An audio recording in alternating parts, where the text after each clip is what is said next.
আসসালামু আলাইকুম ওয়া রাহমাতুল্লাহি ওয়া বারাকাতুহু। কোরআন মাজিদের মধ্যে আমার আল্লাহ পাক রব্বুল আলামিন সূরা মাউনের মধ্যে দুটো বিষয় উল্লেখ করলেন। এক হলো কাফিরদের বিষয়, যারা পরকাল অস্বীকার করে, এতিমদের সঙ্গে খারাপ ব্যবহার করে, তাদের কথা আল্লাহ তুলে ধরে তাদের পরিণাম সম্পর্কে আল্লাহ বর্ণনা দিলেন। ঠিক তারপর পরেই আপনি আশ্চর্য হয়ে যাবেন, আল্লাহ পাক নামাজি বান্দাদের জন্য কিছু সতর্ক বার্তা আমার আল্লাহ এই সূরার মধ্যে দিয়েছেন। নামাজিদের সম্পর্কে আমার আল্লাহ এমনভাবে কটূক্তি করলেন যা আমরা সবাই জানার পরে অত্যন্ত আশ্চর্য হয়ে যাব।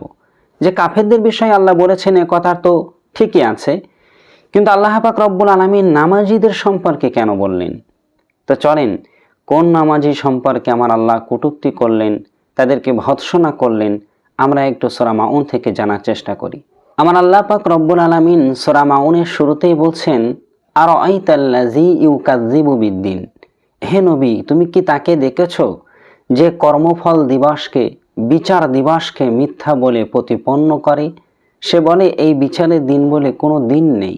আল্লাহ পাক রব্বুল আলামিন তিনি আমাদের কর্ম সম্পর্কে জিজ্ঞাসাবাদ করবেন এবং আমাদেরকে শাস্তি ও শান্তি যে কোনো একটি আমার আল্লাহ নির্ধারণ করবেন আমাদের কর্মের উপরে ডিপেন্ড করে। কিন্তু কিছু কিছু মানুষ আছে, তারা এই বিচারের দিনটাকেই, কর্মফল দিনটাকেই তারা অস্বীকার করে থাকে। তারা বলে যে আল্লাহ পাক রব্বুল আলামিন আমাদেরকে পুনরায় জীবিত করবেন না এবং আমাদের কোনো হিসাব নিকাশও করতে হবে না। আমার আল্লাহ সেই ব্যক্তিদেরকে আরো সুন্দর করে চিনিয়ে দিয়েছেন। আল্লাহ বলছেন, ফাযালিকাল্লাযী ইয়াদউল ইয়াতীম। তারা হলো সেই সকল ব্যক্তি যারা এতিমদেরকে ঘাড় ধাক্কা দিয়ে বার করে দেয়, এতিমদের সঙ্গে রূঢ় ভাষায়, খুব অকট্ট ভাষায়, খারাপ ভাষায় তারা কথা বলে থাকে। তাদের কাছে যদি কখনো কোনো এতিম সাহায্যের জন্য যায়, তারা তাদের ঘাড় ধাক্কা দিয়ে তাড়িয়ে দেয়, অপমান করে। ৩ নম্বর আয়াতের মধ্যে আল্লাহ বলছেন, ওয়ালা ইয়াহুদ্দু আলা তুআমিল মিসকিন।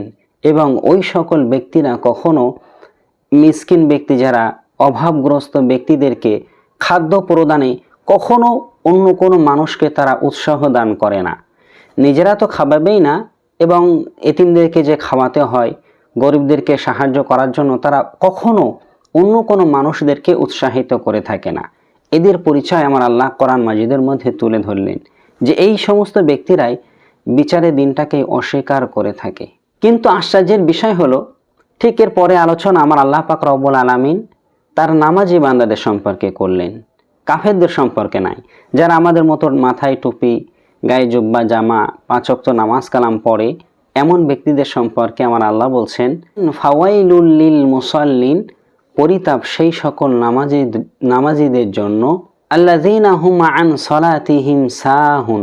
আল্লাহ বলছেন যারা তাদের সালাতে অমনোযোগী। কিছু সংখ্যক মানুষ আছে যারা এই নামাজ পড়ে থাকেন মনোযোগ সহকারে না, মানে নামাজের মধ্যে যে হুকুম আহকামগুলো আছে, প্রত্যেকটি রুকুন আরকান যেগুলো সুন্দরভাবে আদায় করার নিয়ম, তারা সেই সুন্দরভাবে নামাজটা আদায় করে থাকে না। মূলত তারা নামাজটা পড়ে থাকে মানুষদেরকে দেখানোর জন্য, লোক দেখানোর জন্য। আল্লাহ নিন্দা করছেন এই সূরার মধ্যে যে পরিতাপ, দুঃখ ওই সকল নামাজি বান্দারা যারা লোক দেখানোর জন্য নামাজ পড়ে থাকে। এদের নামাজটা হয় কিছুটা অলসতাপূর্ণ। যেমন হাদিসের মধ্যে এসেছে, আমার নবী সাল্লাল্লাহু আলাইহি সাল্লাম বলেছেন, এটা হলো মুনাফিকের নামাজ, এটা হলো মুনাফিকের নামাজ, এটা হলো মুনাফিকের নামাজ। তিনি 3 বার উল্লেখ করলেন। তারপরে বললেন, যখন সূর্য হলুদ বর্ণ ধারণ করে, এই সময় ওই মুনাফিক ব্যক্তি সে কাগের মতো 4টি ঠোকর মারে, এবং এই নামাজের মধ্যে আল্লাহ তাআলা স্মরণ খুবই কমই করে থাকে।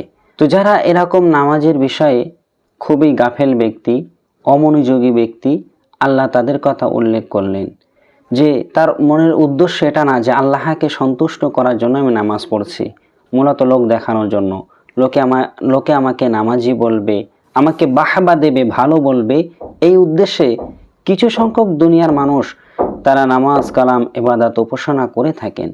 ঠিক আমার আল্লাহ পাক রব্বুল আলামিন ওদেরকে উদ্দেশ্য করে আমার আল্লাহ এই কথাটা বললেন, আল্লাযীনা হুম ইউরাউন ওয়া ইয়ামনাউনাল মাউন। যারা লোক দেখানোর জন্য নামাজ পড়ে এবং গৃহের কিছু ছোটখাটো জিনিস, ব্যবহারিক জিনিস যেগুলো তারা অপরকে সাহায্য করে না, অপরকে দেয় না। মনে করেন যেমন বালতি, কোড়াল, দা, এই যে সমস্ত নিত্য প্রয়োজনীয় ব্যবহারিক জিনিস, এগুলো দেখা যাচ্ছে কোনো সময় আমাদের কাছে কেউ এসে সাহায্যের জন্য, তার একটু উপকার হবে যে ভাই তোমার বালতিটা একটু দাও, আমার বাড়ি তো অনেক দূরে, তো আমি এসেছি আমার কোনো একটা খেতে, তো সেখানে কিছু পানি নিয়ে যাওয়ার প্রয়োজন, তো আপনি একটু বালতিটা দিয়ে আমাকে সাহায্য করবেন, আমি পানিটা ওখানে নিয়ে আবার আপনার বালতিটা ফেরত দেব। কিন্তু আল্লাহ পাক বলছেন যে সমস্ত ব্যক্তিরা তারা এই রকম মানুষের নিত্য প্রয়োজনীয় জিনিস দিয়ে সাহায্য করে না, এদের কথাও আল্লাহ পাক উল্লেখ করে বলছেন যে এরা হলো মানে দুর্ভাগা ব্যক্তি। হযরতে আব্দুল্লাহ ইবনে মাসউদ রাদিয়াল্লাহু তাআলা আনহু তিনিও এই ব্যাখ্যাটাই দিয়েছেন। পরিবারের ব্যবহারিক জিনিসপত্র, সেটা যে কোনো জিনিস হতে পারে। মনে করেন যদি কখনো আমাদের কাছে কোনো জিনিস চেয়ে কেউ সাহায্য চায়, আমাদের উচিত হলো তাকে সাহায্য করা, তাহলে আমরা আর ধ্বংস বা ক্ষতিগ্রস্তর মধ্যে পড়ে গেলাম না। আর যদি আমরা তাকে সাহায্য না করি, তাহলে আমাদের অবস্থা ওই দুর্ভাগা নামাজীদের মতো, যাদের কথা আল্লাহ এই কোরআন মাজিদের মধ্যে উল্লেখ করেছেন। তো এখানে একটা জিনিস খেয়াল রাখার দরকার আছে, বিষয়টা হলো যে যদি কখনো আমাদের কাছে কোনো ব্যক্তি ব্যবহারিক জিনিস চায় এবং ওই জিনিসটা দিলে যদি সে আর ফেরত না দেয় বা কয়েকজনের সঙ্গে সে এরকম ব্যবহার করেছে, তাহলে তাকে যদি আপনি না দেন এতে কোনো দোষ নেই, একটা পয়েন্ট। 2 নম্বর পয়েন্ট হলো যে কোনো এমন জিনিস যেটা ব্যবহার করলে জিনিসটা নষ্ট হয়ে যাবে, সেটার ভালো থাকবে না, তো সেটা আপনার জিনিস, তাহলে আপনি অন্যকে কেন দেবেন? এমন জিনিস যদি কোনো মানুষ দাবি করে, এতে না দেওয়াতে কোনো দোষ নেই। কিন্তু যেরকম বালতি, এটা যদি মানুষ এক মুহূর্তের জন্য ব্যবহার করে, তাহলে তো জিনিসটার কোনো ক্ষয়ক্ষতি হচ্ছে না। আপনার কোরআনটা যদি মানুষ একটুখানি তার নিজের কাজের জন্য ব্যবহার করে, এতে তো কোরআনটার কোনো ক্ষতি হচ্ছে না। তো এই সমস্ত জিনিসগুলো আমাদেরকে মানুষদেরকে দিয়ে সাহায্য করতে হবে, উপকার করতে হবে, তাহলেই আমরা কিন্তু আল্লাহ ওয়ালা মানুষ হতে পারবো। তো শেষে আমি একটাই কথা বলবো, আমরা যারা নামাজ নিয়মিত পড়ি বা যারা 5 ওয়াক্ত নামাজে আছি, তাদের উচিত যে আমরা নামাজের ভিতরে যেন কোনো প্রকার অলসতা ভাব না নিয়ে আসি, বরং নামাজটা পড়ছি সেটা শুধুমাত্র আল্লাহকে সন্তুষ্ট করার জন্য। তো যখন নামাজ পড়ব, নামাজের সূরা কেরাতের অর্থর দিকে খেয়াল রাখবো। শুধুমাত্র দায় সারার জন্য নামাজ পড়ে দেব বা 5 ওয়াক্ত নামাজ আদায় করে দিলে হবে, এমনটা নয়। মূলত ওই নামাজের মধ্যে আল্লাহ তাআলার স্মরণ থাকতে হবে।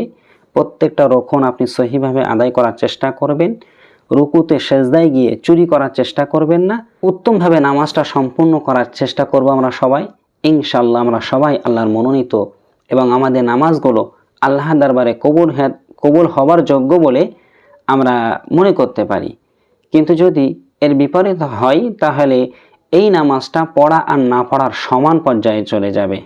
তো আপনাদের মতামত অবশ্যই কমেন্টের মধ্যে রাখবেন, আর ভিডিওটি ভালো লাগলে একটি লাইক দেবেন। ইনশাআল্লাহ আগামীতে আপনাদের সাথে আবার দেখা হবে। আল্লাহ হাফেজ।